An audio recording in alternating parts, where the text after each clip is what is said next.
આજે બનાવીશું આપણે લીલી મકાઈના ભજીયા। આ 3 મકાઈના દાણા કાઢીને રાખ્યા છે। ચણાનો લોટ, ઘઉંનો જાડો લોટ, મરચાં, ખાંડ, મીઠું અને હળદર। હવે આ મકાઈને મિક્સરમાં આપણે પીસીશું। મિક્સરમાં નાખ્યા। હવે આપણે આ લીલા મરચાં તમને તમારા ઘરમાં જે રીતે ખવાતા હોય તીખાશ એ રીતે નાખવા અને પછી એને પીસી લેવું મરચાં નાખી। મિક્સરમાં ક્રશ કર્યા પછી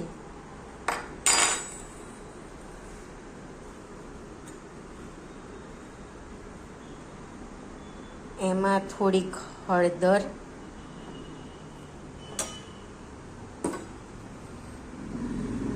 મીઠું તમારા સ્વાદ મુજબ,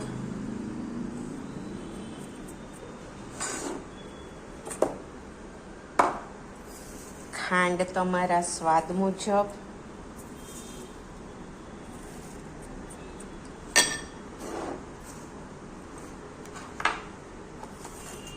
અને 3 ચમચી ચણાનો લોટ।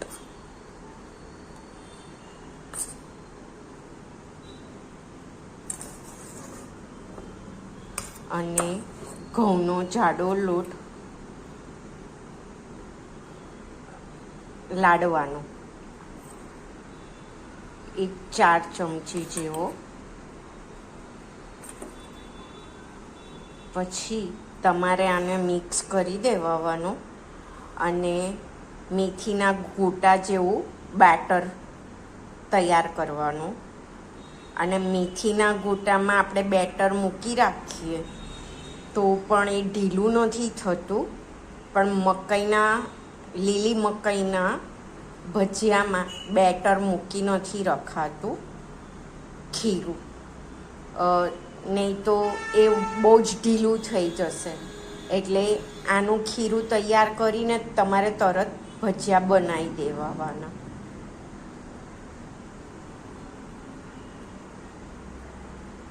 થોડું ખીરું ઢીલું લાગતું હતું તો મેં 4 ચમચી ચણાનો લોટ અને 4 ચમચી ઘઉંનો જાડો લોટ ફરીથી નાખ્યો। હવે તેલ આવી ગયું છે એટલે આપણે ધીમા તાપે અને લાઇટ પિંક કલરના ભજીયા ઉતારીશું।